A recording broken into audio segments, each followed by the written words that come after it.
ನಮಸ್ಕಾರ ವೀಕ್ಷಕರೇ. ಮೊನ್ನೆಯಿಂದ ಬಂಗಾಳದಲ್ಲಿ ದೀದಿ ಅಧಪತನ ಶುರುವಾಗಿದೆ. ಟಿಎಂಸಿ ಚೂರಾಗ್ತಾ ಇದೆ. ಇನ್ನೇನು ತಮ್ಮದೇ ಪಕ್ಷದಿಂದ ಮಮತಾಗೆ ಗೇಟ್ ಪಾಸ್ ಸಿಗಬಹುದು, ರೆಬೆಲ್ಗಳ ಕೈ ಮೇಲಾಗುತ್ತೆ, ಟಿಎಂಸಿ ಅನ್ನೋದು ಪಾತಾಳ ಕಾಣುತ್ತೆ ಅನ್ನೋ ವಾತಾವರಣ ಕ್ರಿಯೇಟ್ ಆಗಿರೋದು ನಿಜವೇ. ಈ ಬೆಳವಣಿಗೆಯಿಂದ ಬಂಗಾಳ ಬಿಜೆಪಿಗೆ ನಡುಕ ಶುರುವಾಗಿದೆ.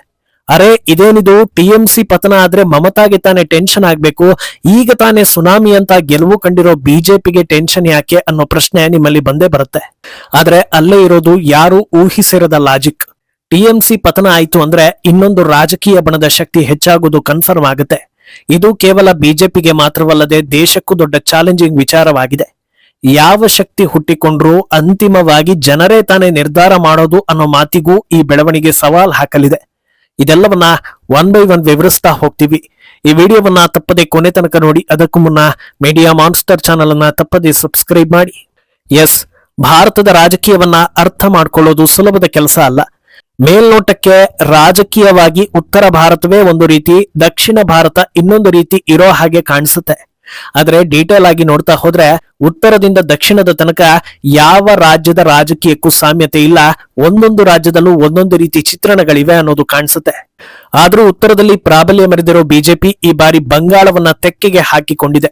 ಅತ್ಯಂತ ಪ್ರಭಾವಿ ಎನಿಸಿಕೊಂಡಿದ್ದ ಟಿಎಂಸಿಯನ್ನ ಕೇವಲ ಸೋಲಿಸಿದ್ದು ಮಾತ್ರವಲ್ಲದೆ 208 ಸೀಟ್ ಪಡೆದಿದ್ರಿಂದ ಇನ್ಮುಂದೆ ಬಂಗಾಳ ಬಿಜೆಪಿಯ ಭದ್ರಕೋಟೆ ಆಗ್ಬೋದು ಅನ್ನೋ ರೀತಿ ಆಲೋಚನೆ ಹಲವರಲ್ಲಿದೆ. ಅದಕ್ಕೆ ತಕ್ಕಂತೆ ಈಗ ಹೀನಾಯ ಸೋಲು ಟಿಎಂಸಿಯ ಆಂತರಿಕ ಸಮಸ್ಯೆಯನ್ನ ತಾರಕಕ್ಕೇರಿಸಿದೆ. ಇದು ಮಮತಾ ಹಾಗೂ ಅಭಿಷೇಕ್ಗೆ ಟೆನ್ಷನ್ ಜಾಸ್ತಿ ಮಾಡ್ತಾ ಇದ್ರೆ ಬಿಜೆಪಿಗೂ ಕೂಡ ಹೊಸ ಟೆನ್ಷನ್ ಕೊಡ್ತಾ ಇದೆ. 15 ವರ್ಷಗಳ ಕಾಲ ಬಂಗಾಳವನ್ನ ಹಾಗೂ ಬಿಜೆಪಿಯನ್ನ ಬಿಟ್ಟು ಬಿಡದೆ ಕಾಡಿದ ಟಿಎಂಸಿ ಈಗ ಹೋಳಾಗ್ತಾ ಇರೋದನ್ನ ನೋಡಿ ಖುಷಿ ಆಗ್ಬೇಕಿತ್ತು. ಆದ್ರೆ ಟೆನ್ಷನ್ ಯಾಕೆ ಅಂತ ನೋಡಿದ್ರೆ ಈಗ ಬಂದಿರೋದು ಇಬ್ಬರ ಜಗಳದಿಂದ ಮೂರನೇವರಿಗೆ ಲಾಭ ಆಗೋ ಸಿಚುವೇಶನ್.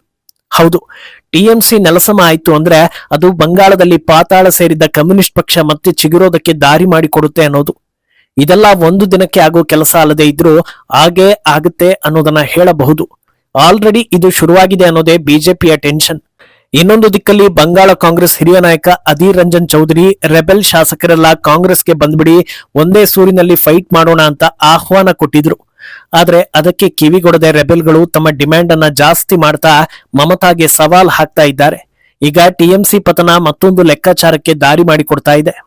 ಅಂದ್ಹಾಗೆ ಆಲ್ರೆಡಿ ಕಮ್ಯುನಿಸ್ಟ್ ಚಿಗುರೋದರ ಸಿಗ್ನಲ್ ಸಿಕ್ಕಿದೆ ಅನ್ನೋದನ್ನ ಹೇಳಿದ್ವಿ. ಅದು ಯಾವ ಸಿಗ್ನಲ್ ಅಂತ ನೋಡಿದ್ರೆ ಈ ಎಲೆಕ್ಷನ್ ನಲ್ಲಿ ಸಿಪಿಐ ಮಾರ್ಕ್ಸಿಸ್ಟ್ ಒಂದು ಕ್ಷೇತ್ರವನ್ನ ಗೆದ್ದಿರೋದು ಹಾಗೂ ಇನ್ನೊಂದು ಕ್ಷೇತ್ರದಲ್ಲಿ ಮುನ್ನಡೆ ಸಾಧಿಸಿರೋದು. 2016ರ ಬಳಿಕ ಮೊದಲ ಬಾರಿಗೆ ಸಿಪಿಐ ಗೆಲುವಿನ ರುಚಿಯನ್ನ ನೋಡ್ತಾ ಇರೋದು ಡೋಮ್ಕಾಲ್ ವಿಧಾನಸಭಾ ಕ್ಷೇತ್ರದಲ್ಲಿ. ಇನ್ನು ಇತ್ತ ಫಾಲ್ಟಾ ಕ್ಷೇತ್ರದಲ್ಲಿ ವೋಟಿಂಗ್ ಪೋಸ್ಟ್ಪೋನ್ ಆಗಿತ್ತು. ಕೊನೆ ಗಳಿಗೆಯಲ್ಲಿ ಟಿಎಂಸಿ ಅಭ್ಯರ್ಥಿ ಜಹಾಂಗೀರ್ ಖಾನ್ ಹಿಂದೆ ಸರಿದು ಬಿಜೆಪಿ ಗೆಲುವು ಸುಲಭ ಆಯ್ತು ಅನ್ನೋದನ್ನ ನೋಡಿದ್ರಿ. ಅಲ್ಲಿ 2ನೇ ಸ್ಥಾನ ಯಾರದ್ದು ಅಂತ ನೋಡಿದ್ರೆ ಇದೇ ಸಿಪಿಐನದ್ದು. ಸುಮಾರು 40,000 ವೋಟ್ಗಳನ್ನ ಪಡೆಯುವ ಮೂಲಕ 2ನೇ ಸ್ಥಾನಕ್ಕೆ ಕಮ್ಯುನಿಸ್ಟ್ ಬಂದು ನಿಂತಿದೆ. ಈ ಗೆಲುವಿನ ಬಳಿಕ ಕಮ್ಯುನಿಸ್ಟ್ ಪಕ್ಷದ ಉತ್ಸಾಹ ಹೆಚ್ಚಾಗಿದ್ದು ಮತ್ತೆ ಕಚೇರಿಗಳನ್ನ ಓಪನ್ ಮಾಡೋ ಬಗ್ಗೆ ಚಿಂತನೆ ನಡೆಸ್ತಾ ಇದೆ. ಈಗ ಟಿಎಂಸಿ ಕುಸಿತ ಕಾಣ್ತಾ ಇರೋದು ದೊಡ್ಡ ಆಪರ್ಚುನಿಟಿ ಎನ್ನಿಸ್ಕೊಳ್ತಾ ಇದೆ. ಈಗ ಕಮ್ಯುನಿಸ್ಟ್ ಚಿಗುರಬೇಕು ಮತ್ತೆ ಪ್ರಾಬಲ್ಯ ಹೊಂದಬೇಕು ಅಂದ್ರೆ ಅದು ಏಕಾಂಗಿ ಹೋರಾಟದಿಂದ ಸಾಧ್ಯವೇ ಇಲ್ಲ. ಆದ್ರೆ ಅವರಿಗೆ ಬಲ ತುಂಬುವುದಕ್ಕೆ ಕಾಂಗ್ರೆಸ್ ಕಾದು ಕೂತಿದೆ. ಇಂಡಿ ಒಕ್ಕೂಟದಲ್ಲಿ ಯಾರ ನಡುವೆ ಎಷ್ಟೇ ಸಮಸ್ಯೆ ಇದ್ರೂ ದೇಶದ ವಿರುದ್ಧ, ಮೋದಿ ವಿರುದ್ಧ ಅನ್ನುವಾಗ ಎಲ್ಲರೂ ಒಂದಾಗುವ ಒಂದು ಅಪರೂಪದ ಸಂಪ್ರದಾಯ ಇದೆ. ಆದ್ರೆ ಬಂಗಾಳದಲ್ಲಿ ಟಿಎಂಸಿ ಹಾಗೂ ಕಮ್ಯುನಿಸ್ಟ್ ವಿಚಾರದಲ್ಲಿ ಹಾಗಾಗೋದಿಲ್ಲ. ಯಾಕಂದ್ರೆ ಮಮತಾ ಬ್ಯಾನರ್ಜಿ ಆ ಲೆವೆಲ್ನಲ್ಲಿ ಎಡ ಪಕ್ಷಗಳ ಹುಟ್ಟಡಗಿಸಿ ಬಿಟ್ಟಿದ್ದಾರೆ. ಒಂದು ಕಾಲದಲ್ಲಿ ಬಂಗಾಳದಲ್ಲಿ 3 ದಶಕ ಮೇಲುಗೈ ಸಾಧಿಸಿದ ಕಮ್ಯುನಿಸ್ಟರು ಮಮತಾ ಬಂದ ಬಳಿಕ 2016ರ ನಂತರ ಈಗ 1 ಸೀಟ್ ಗೆಲ್ತಾರೆ ಅಂದ್ರೆ ಯಾವ ರೇಂಜ್ಗೆ ಹೊಡೆತ ತಿಂದಿದ್ದಾರೆ ಅನ್ನೋದನ್ನ ಅರ್ಥ ಮಾಡ್ಕೊಳ್ಬೇಕು. ಕಮ್ಯುನಿಸ್ಟ್ ಪಕ್ಷದ ಎದೆ ಮೇಲೆಯೇ ಟಿಎಂಸಿ ಕುರ್ಚಿ ಹಾಕಿ ಕೂತು 15 ವರ್ಷಗಳ ಕಾಲ ಸರ್ಕಾರ ನಡೆಸಿತ್ತು. ಈಗ ಅವರ ಆಂತರಿಕ ಸಮಸ್ಯೆಗಳು ಉಳಿದವರಿಗೆ ಆಪರ್ಚುನಿಟಿ ಕ್ರಿಯೇಟ್ ಮಾಡ್ತಾ ಇದೆ. ಸರಿ, ಕಮ್ಯುನಿಸ್ಟ್ ಚಿಗುರಿದ್ರೆ ಬಿಜೆಪಿ ಯಾಕೆ ಟೆನ್ಷನ್ ಮಾಡ್ಕೊಳ್ಬೇಕು? ಅದೇ ಬಂಗಾಳದ ಜನರು ತಾನೇ ಅಧಿಕಾರಕ್ಕೆ ತಂದು ಕೂರಿಸಿರೋದು. ಈ ಲೆಕ್ಕದಲ್ಲಿ ಅಷ್ಟು ಸುಲಭವಾಗಿ ಜನರು ಬದಲಾಗೋದಿಲ್ವಲ್ಲ ಅಂತ ಅನ್ನಿಸ್ಬೋದು. ಆದ್ರೆ ಒಂದು ಸಲ ಬಂಗಾಳದ ಹಿಸ್ಟರಿಯನ್ನ ಕೆದಕಿ ನೋಡಿದ್ರೆ ಬಂಗಾಳದ ಇತಿಹಾಸದಲ್ಲೇ ಹೆಚ್ಚು ಆಳ್ವಿಕೆ ನಡೆಸಿದವರು ಕಮ್ಯುನಿಸ್ಟರು. ಜ್ಯೋತಿ ಬಸು, ಬುದ್ಧದೇವ್ ಭಟ್ಟಾಚಾರ್ಯರಂತ ಸುದೀರ್ಘ ಆಳ್ವಿಕೆ ನಡೆಸಿದವರು ಅದೇ ಪಕ್ಷದವರು. 34 ವರ್ಷ ಒಂದೇ ಪಕ್ಷ ಇತ್ತು ಅಂದ್ರೆ ಒಂದೇ ಸಿದ್ಧಾಂತವನ್ನ ಜನರು ಬೆಂಬಲಿಸಿಕೊಂಡು ಬಂದ್ರು ಅನ್ನೋದು ಕ್ಲಿಯರ್ ಆಗುತ್ತೆ. ಅಲ್ಲಿಗೆ ಬಂಗಾಳದ ಜನರು ದಶಕಗಳ ಕಾಲ ಎಡ ಸಿದ್ಧಾಂತಕ್ಕೆ ಒಗ್ಗಿ ಹೋಗಿದ್ರು. ಆಮೇಲೆ 2011ರಲ್ಲಿ ದೊಡ್ಡ ಹೋರಾಟ ನಡೆದು ಅದರ ಫಲವಾಗಿ ಮಮತಾರ ತೃಣಮೂಲ ಅಧಿಕಾರಕ್ಕೆ ಬಂತು ಅನ್ನೋದನ್ನ ನೋಡಿದ್ದೀರಿ. ಆಗ ಮಮತಾರನ್ನ ಬೆಂಬಲಿಸಿದ್ದು ಬೇರೆ ಯಾರು ಅಲ್ಲ, ಮುಂಚೆ ಯಾರೆಲ್ಲ ಎಡಪಕ್ಷವನ್ನ ಬೆಂಬಲಿಸಿಕೊಂಡು ಬಂದಿದ್ರೋ ಅವರೇ. ಈಗ ಬಿಜೆಪಿಯನ್ನ ಬೆಂಬಲಿಸ್ತಾ ಇರೋದು 2011ರ ಹೊತ್ತಲ್ಲಿ ಯಾರು ಮಮತಾರನ್ನ ಗಟ್ಟಿಯಾಗಿ ಬೆಂಬಲಿಸಿದ್ರೋ ಅವರೇ. ಅದರಿಂದ ಎಡಪಕ್ಷಗಳಿಗೆ ದಾರಿ ಮಾಡಿ ಕೊಟ್ಟಿರೋದು ಹೈಲೈಟ್ ಆಗ್ತಾ ಇದೆ. ಅಂತ ಗೂಂಡಾಗಿರಿ ಮಾಡಿದ್ದ ಮಮತಾರನ್ನೇ ಮಣಿಸಿರುವಾಗ ಕಮ್ಯುನಿಸ್ಟ್ ಒಂದು ಲೆಕ್ಕಾನ ಅನ್ನೋ ಪ್ರಶ್ನೆ ಬರಬಹುದು. ಆದ್ರೆ ಟಿಎಂಸಿಗೂ ಕಮ್ಯುನಿಸ್ಟ್ಗೂ ಒಂದು ದೊಡ್ಡ ವ್ಯತ್ಯಾಸ ಇದೆ. ಅದು ಸೈದ್ಧಾಂತಿಕ ಹೋರಾಟ ಅನ್ನೋದು. ಮಮತಾಗೆ ನಿರ್ದಿಷ್ಟ ಸಿದ್ಧಾಂತ ಅನ್ನೋದು ಇರಲಿಲ್ಲ. ಆರಂಭ ಕಾಲದಲ್ಲಿ ಬಿಜೆಪಿಗೂ ಕೂಡ ಬೆಂಬಲ ಕೊಟ್ಟವರೇ. ಅವರ ಪಕ್ಷದ ಧ್ಯೇಯ ಅಧಿಕಾರದಲ್ಲಿ ಇರಬೇಕು, ಲೂಟಿ ಮಾಡಬೇಕು, ಜನರನ್ನ ಹದ್ದುಬಸ್ತಲ್ಲಿ ಇಟ್ಕೊಂಡಿರ್ಬೇಕು, ಬಂಗಾಳದಲ್ಲಿ ನಮ್ಮನ್ನ ಬಿಟ್ರೆ ಮತ್ಯಾರು ಅಧಿಕಾರಕ್ಕೆ ಬರಬಾರದು ಅನ್ನೋ ರೀತಿಯ ಹಠ ಹಾಗೂ ದುರಾಸೆ. ಅದಕ್ಕಾಗಿ ಯಾವ ಕೆಲಸವನ್ನ ಮಾಡೋದಕ್ಕೆ ಬೇಕಾದರೂ ಸಿದ್ಧರಿದ್ರು. ಆದ್ರೆ ಕಮ್ಯುನಿಸ್ಟ್ ಅನ್ನೋದು ಒಂದು ಐಡಿಯಾಲಜಿ. ಮಮತಾ ಡ್ರಾಮಾಗಳು ಜನರಿಗೆ ಅರ್ಥ ಆಗುತ್ತೆ, ಆದ್ರೆ ಕಮ್ಯುನಿಸ್ಟ್ ಆಟಗಳು ಜನರ ತಲೆಗೆ ಹೋಗೋದಿಲ್ಲ. ಸದ್ಯ ಮಮತಾ ಕುಗ್ಗಿಸಿದ್ದ ABTA, all Bengal teachers association ಹಾಗೂ CITU, centre of Indian trade unions, ಇಂಥ ಸಂಘಟನೆಗಳಿಗೆ ಬಲ ತುಂಬಿ ಬೀದಿಗಿಳಿಸಿ ಹೋರಾಟದ ಮೂಲಕ ತಳಮಟ್ಟದಲ್ಲಿ ಗಟ್ಟಿಯಾಗ್ತಾ ಹೋಗ್ತಾರೆ. ಇನ್ನು ಕಾಂಗ್ರೆಸ್ ಹಾಗೂ ಲೆಫ್ಟ್ ಸಮೀಕರಣ ಇದಕ್ಕೆ ಇನ್ನೂ ಬಲ ತುಂಬಲಿದೆ. ಸದ್ಯ ದೇಶದಿಂದ ನಿರ್ಮೂಲನೆ ಆಗಿರೋ ನಕ್ಸಲ್ ಹುಟ್ಟಿದ್ದು ಇದೇ ಬಂಗಾಳದ ನಕ್ಸಲ್ ಬಾರಿಯಲ್ಲಿ. ಈಗ ಅಲ್ಲೂ ಕೂಡ ಜನರ ಮನಸ್ಥಿತಿ ಬದಲಾಗಿದೆ. ಆದ್ರೆ ಯಾವ ರೀತಿಯಲ್ಲೂ ಮೋದಿ ಅಥವಾ ಬಿಜೆಪಿಯನ್ನ ಎದುರಿಸೋದಕ್ಕೆ ಆಗ್ತಾ ಇಲ್ಲ ಅನ್ನೋವಾಗ ಸಹಜವಾಗಿ ಅದು ಫ್ರಸ್ಟ್ರೇಷನ್ಗೆ ತಿರುಗುತ್ತೆ.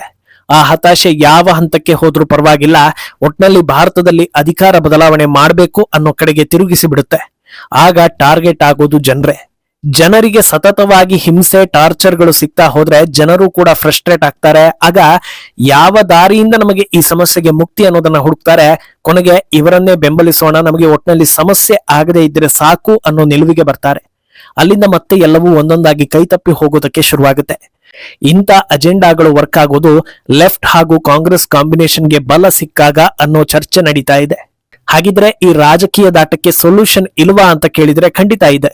ಅದು ಉತ್ತಮ ಆಡಳಿತ, ಅಭಿವೃದ್ಧಿಯಿಂದ ಮಾತ್ರ ಸಾಧ್ಯ. ಇದೆರಡೂ ಜನರ ಕಣ್ಣಿಗೆ ಕಾಣೋ ಹಾಗಿರ್ಬೇಕು ಅನ್ನೋದು ಕೂಡ ಅಷ್ಟೇ ಸತ್ಯ. ಸಾಂಪ್ರದಾಯಿಕ ಎಡಪಕ್ಷಗಳ ಬೆಂಬಲಿಗರು ಟಿಎಂಸಿ ಕಡೆಗೆ ಬರುವಾಗ ಅವರಲ್ಲಿದ್ದ ಮನಸ್ಥಿತಿ ಎಡಪಕ್ಷಗಳಿಂದ ಯಾರಿಗೂ ಪ್ರಯೋಜನ ಇಲ್ಲ, ರಾಜ್ಯ ಬದಲಾಗಬೇಕು ಅನ್ನೋದು. ಆದ್ರೆ ಮಮತಾ ಜನರ ಭರವಸೆಯನ್ನ ನಾಶ ಮಾಡಿ ಪ್ರಾಣಕ್ಕೆ ಕುತ್ತು ತಂದ್ಬಿಟ್ರು. ಈ 15 ವರ್ಷದಲ್ಲಿ ಬಂಗಾಳದ ಹಿಂದೂಗಳು ಅನುಭವಿಸಿದ್ದ ನೋವು, ಹಿಂದೂಗಳು ಬದುಕಬೇಕು ಅಂದ್ರೆ ಬಿಜೆಪಿ ಗೆಲ್ಲಿಸೋದು ಅನಿವಾರ್ಯ ಎನ್ನುವಂತೆ ಮಾಡ್ತು. ಈಗ ಬಿಜೆಪಿ ಗೆದ್ದಿದೆ. ಇನ್ಮುಂದೆ ಜನಾಂಗೀಯ ಘರ್ಷಣೆ ಆಗದಂತೆ, ಹಾಗೆ ಆದರೆ ಹಿಂದೂಗಳಿಗೆ ರಕ್ಷಣೆ ನೀಡುವಂತೆ, ಅಲ್ಲದೆ ಹೇಗಿದ್ದ ಬಂಗಾಳ ಹೇಗಾಯ್ತು ನೋಡಿ ಅಂತ ಸಾಮಾನ್ಯ ಜನರಿಗೂ ಅನ್ನಿಸುವ ಹಾಗೆ ಅಭಿವೃದ್ಧಿ ಕೆಲಸಗಳು ನಡೆದ್ರೆ ಮಾತ್ರ ಮತದಾರರು ಬಿಜೆಪಿ ಜೊತೆಗೆ ದೀರ್ಘಕಾಲ ಉಳಿದುಕೊಳ್ತಾರೆ.